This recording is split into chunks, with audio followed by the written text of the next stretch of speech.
Welcome to Backstory and Beyond with your host, Ward Kampf, seeker, innovator, and president of Northwood Retail. As Ward travels the country, he'll share the industry insights he's gained over a 3 decades-long retail career, introduce you to trailblazing business leaders and disruptive founders, and uncover the real deal about some of the greatest cities in the world.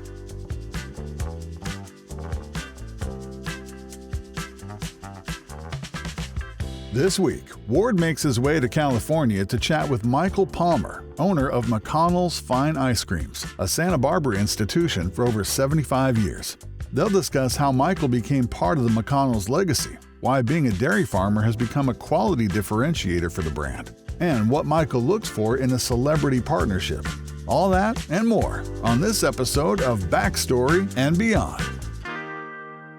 I'm in San Diego today. I want to welcome Michael Palmer, CEO of McConnell's Fine Ice Cream. It was founded in 1949, just celebrated its 75th anniversary. This year. Michael has been the CEO since 2012. It's a heritage brand of California, and it is the premium brand of ice cream, and it's sold in some of the best stores in the country, Erewhon, Central Market, Jimbo's.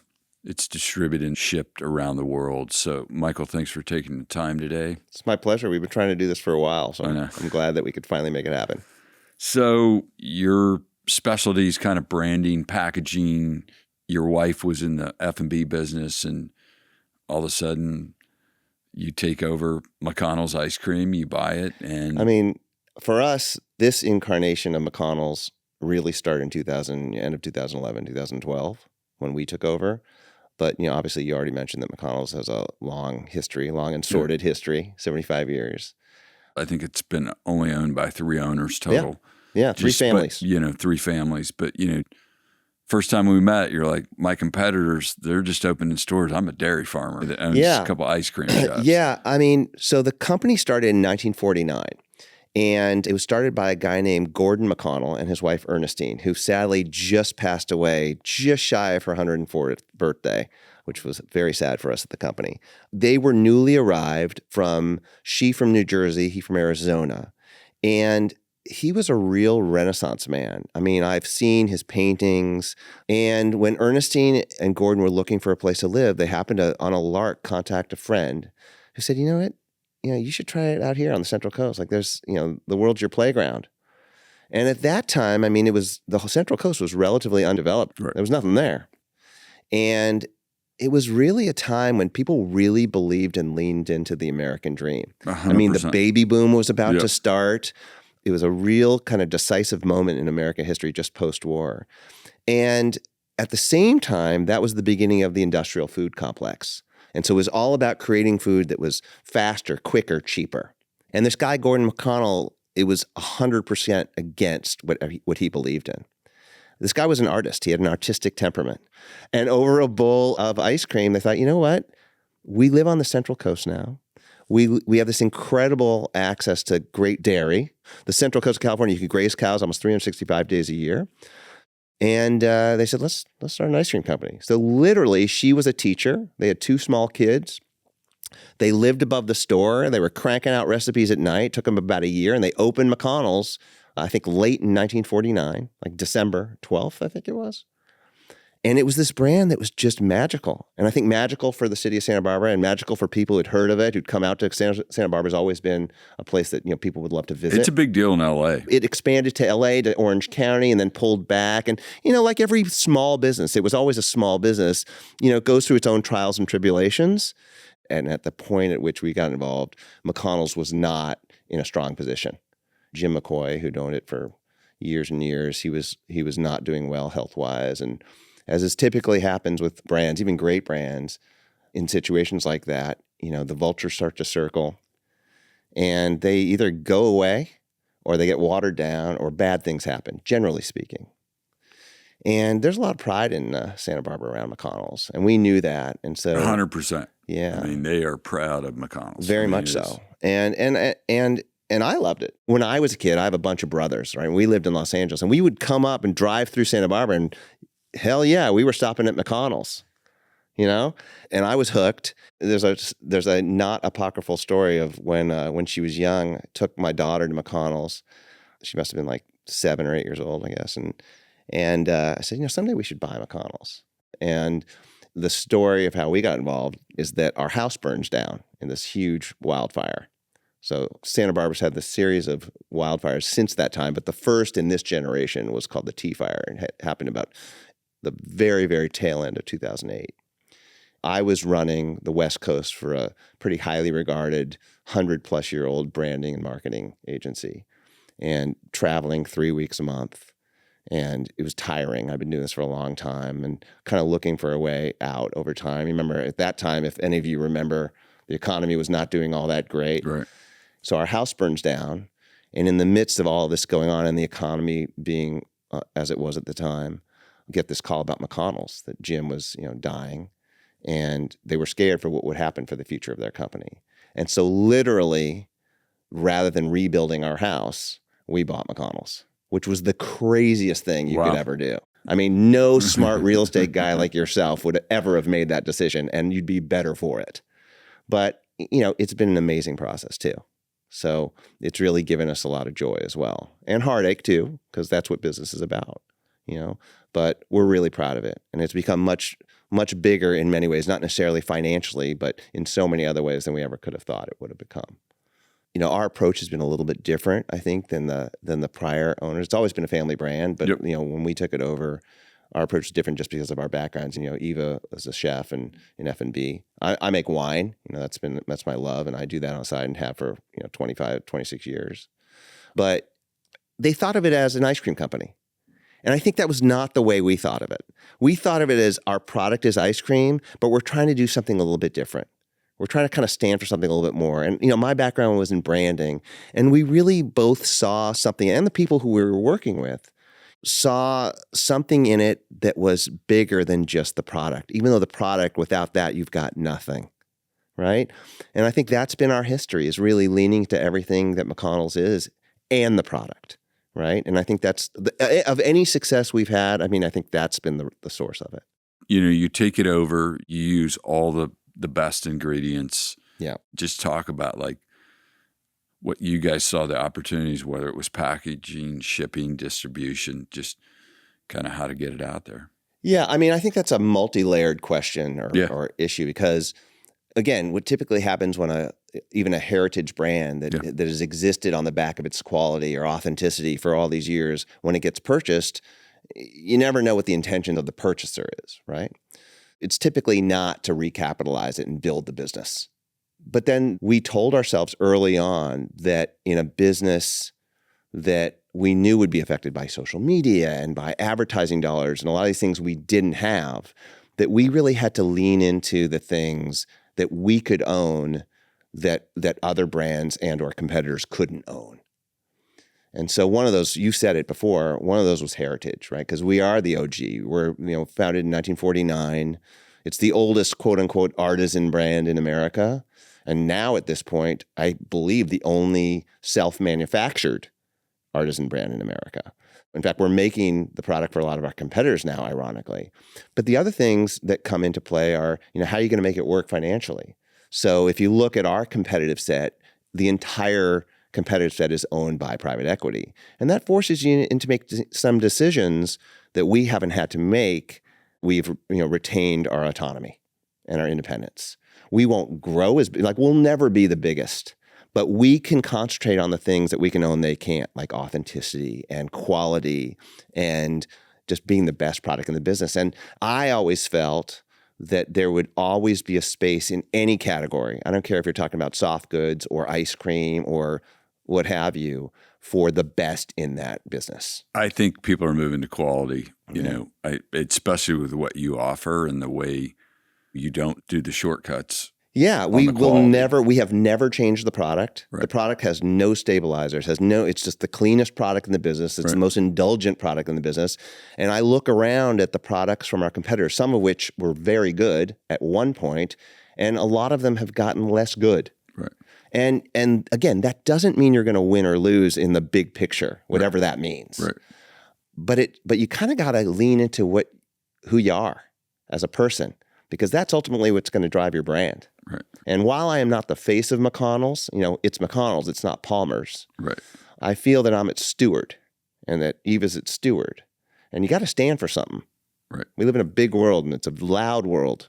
And if it forces us to cut the pie smaller, to own that customer that really wants those things, right. quality and the best in this category, then that's what we're going to lean into, and we'll see how it works out. Right. And I think in your space, not just ice cream, I think the whole dessert, we're seeing some people that were pushed to open stores, and it really kind of was a 1 or 2 store. Yeah.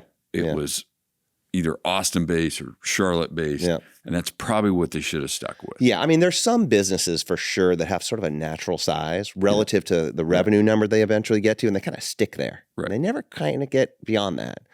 But with respect to what you just said, there's concepts that are designed to be a certain concept.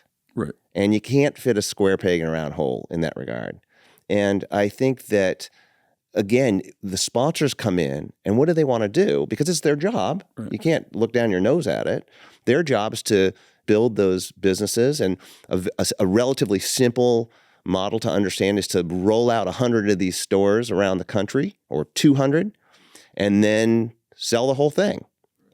And what they don't consider is what I just said, is that maybe that's not the smartest thing for that concept, for that business. I'll give you an example going back is, a brand that had been around forever, got legs under it, went public, Krispy Kreme. Yeah. It should have never gotten to the level it got to, Well, you look at what was so great about Krispy Kreme, if you remember, because you're from the South, is pulling up to a Krispy Kreme right when they come out. Right. And you don't want to pull up to a Krispy Kreme and have something be 17 hours old. Right. It kind of destroys the concept. Right. And that was just one problem. They just got, they just oversaturated. Right. And so like our concept is, first of all, we don't have the dollars to roll out 100. But second of all, I don't really want for McConnell's to be managing kids in Austin and in Florida and in New York and in Houston.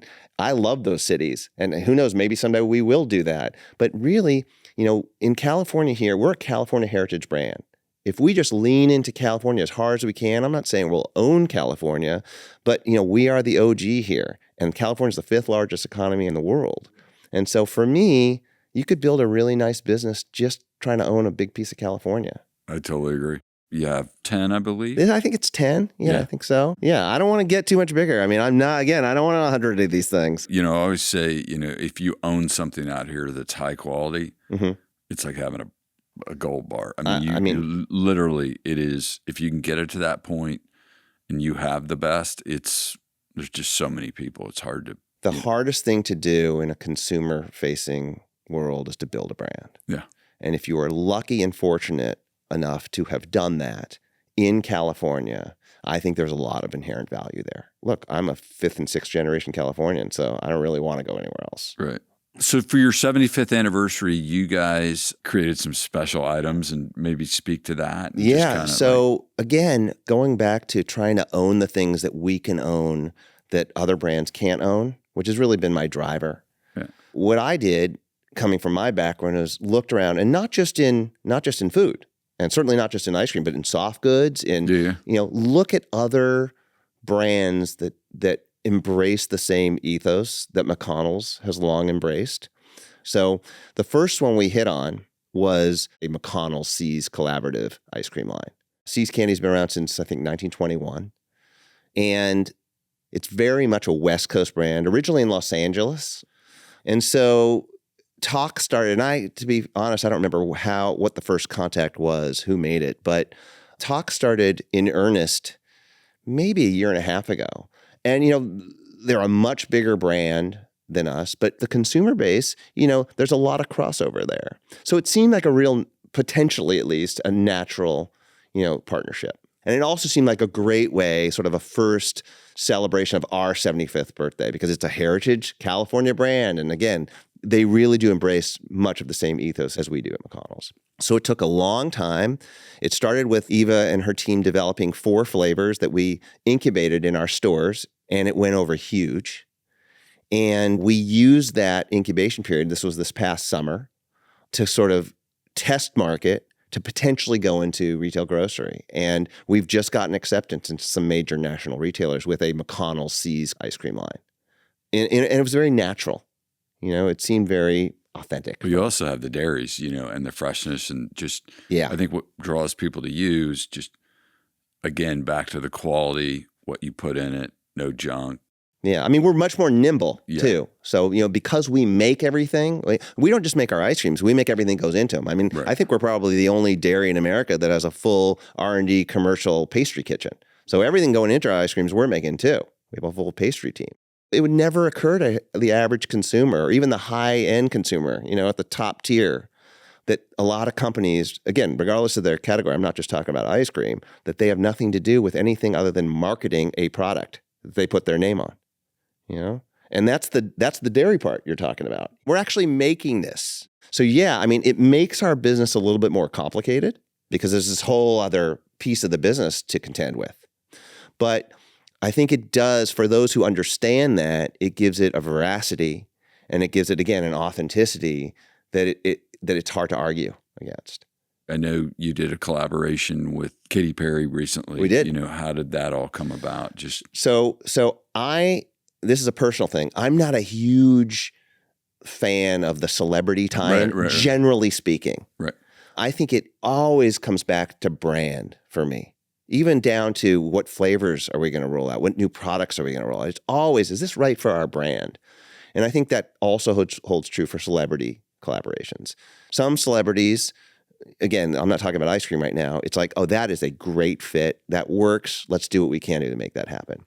The reason the Katy Perry thing happened was that Katy's actually from Santa Barbara. Our 75th year has been all about all things Santa Barbara and California. She's a fan of the brand, and she lives in Santa Barbara still. And so it seemed like the right thing to do. It really wasn't about the fact that she was a rock star, although that certainly helped. But it was about the fact that Katy's from Santa Barbara. And so it was another sort of natural collaboration. Well, McConnell's fits Santa Barbara, right? It does. Yeah. It's just like. Do you think California, so I'm going to turn the table on you because, you're a big real estate guy and you're all over the place.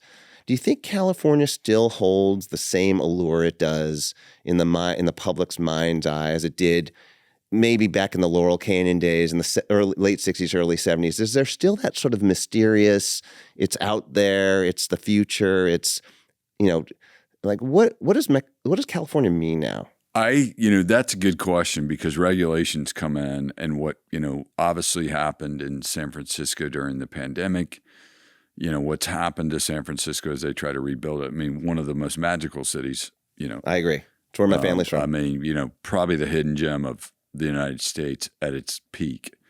And just, the amount of brain power that's, Absolutely.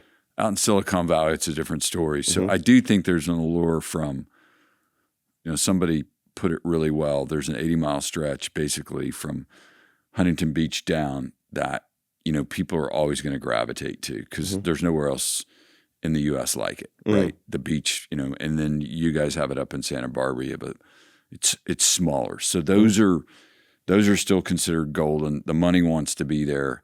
I do think the tax thing's real. I think anybody over 55 leaving California, it's 95% correlated to, taxes. So I think that's a real issue. And I think the land of opportunity and the density still exists here. But I do think they make the business environment challenging from a very much so regulation to, we were starting to have conversations around all the restaurants having to go to electric away from gas. Yeah. Houses starting to do the same thing. The minimum wage law, we knew wasn't just a fast food minimum wage. We knew it would kind of hit the whole ecosystem. So I think to answer your question, I think there is the allure, but there also is, the Dallases, the Austins, the Charlottes, the Nashvilles, the Charlestons, where the Sun Belt has really, really taken over. And it's labor's amazing. going there and the growth is going there. As we kind of wrap up here, just exploring Michael the person, just, don't do that. The real deal. What are you thinking? What do you enjoy doing? Skiing, the beach? I mean, again, I'm a Californian. I'm a lifelong, very dedicated skier, actually, but I had a horrible accident in 2021 where I was standing at the bottom of a ski run and got run into by someone. And I've had 4 surgeries on that left knee since then. And so my skiing days are over. Yeah. Unfortunately, probably.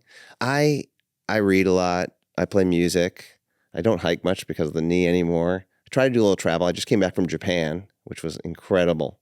I was there for a couple weeks. I'd like to do more of that. But, in a lot of ways, McConnell's is my baby. So I feel like I've got to be around a lot for the company.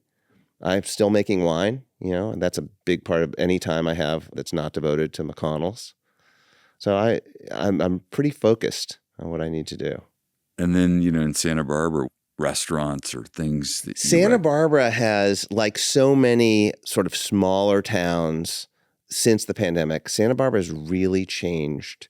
I was talking to a friend the other day, and there's something like 40 new restaurants in a town that already, frankly, by my opinion, had too many restaurants. Right. There's some like 40 plus new restaurants that were slated to come online between about a year and a half ago and maybe a year and a half forward from now. And net, the population of Santa Barbara really hasn't changed. The amount of money in Santa Barbara, or rather the amount of people who are willing to part ways with their money may have changed. But net, it's the same number of people. And in fact, at times maybe less so because, again, it's not their first or second or third house. They're not there all the time. Right. So I think that it scares me a little for the restaurant economy in Santa Barbara because there will be a shakeout. There has to be. There's just not enough bodies. Yep. Right? But the other side of that, trying to put a positive spin on it, is that it's really raised the ante relative to Santa Barbara. I mean, Santa Barbara's always been a town that's punched above its weight for the size for 90,000 plus people. There's a great small museum. There's epic beaches. There's great surf if you like to do that. There's amazing hiking. There's cultural attractions that are on par with a major city in a lot of cases. Yeah. Yep. And so those people knew that and they came to that. So it's really changed the population in that regard. And so I think in some ways it's made it more lively and more fun. Right. So I think it's net been good, but I think there are some waves ahead. And then just, what do you think's the one thing everybody should see while they're in Santa Barbara? So I used to spend 3 weeks a month on the road just so I could afford to live in Santa Barbara. And at that time, this was before they rebuilt the Santa Barbara airport. So most of my flying nationally was coming through LAX, and I would drive up back to Santa Barbara, which is about an hour and a half, notwithstanding traffic. And I remember distinctly coming around Rincon Point, which is sort of the southern. It's a famous surf break, but it's a point of land that juts out into the ocean just shy of Santa Barbara, just south. And my heart, when I would round that Rincon Point, my heartbeat would just go down about 30 points. And that really is what made it so important that I stay there. It's just such a great place to call home. It's the greatest town to come home to in the United States. Bar none, I will go to my deathbed feeling that way. And I think I said earlier on in the podcast that I make wine. That's what I do other than McConnell's. And there is a world-class wine area. And if you, regardless of the varietal you like, if you're a Cabernet person, if you're a Pinot Noir, Chardonnay, Syrah person, we have multiple AVAs. An AVA is where you grow certain type of grapes. So we have a Syrah AVA, a Pinot Noir and Chardonnay AVA. So if you're into wine and wine country food, Santa Barbara is so amazing in that regard. And it's, literally 30 minutes north of town. It's just a quick hop over the mountain. So it's one of these towns that, again, punches above its weight in so many regards. I mean, you've been there. It's an incredible place to live. So I would recommend all of you get there. And that's my message for the Santa Barbara Tourism Office, everybody. I think just the airport, that old school. It's great. Isn't it great? So easy. I think when you get there, it's old school. Yeah. And then lastly, we always ask, what do you think the hidden gem of Santa Barbara is?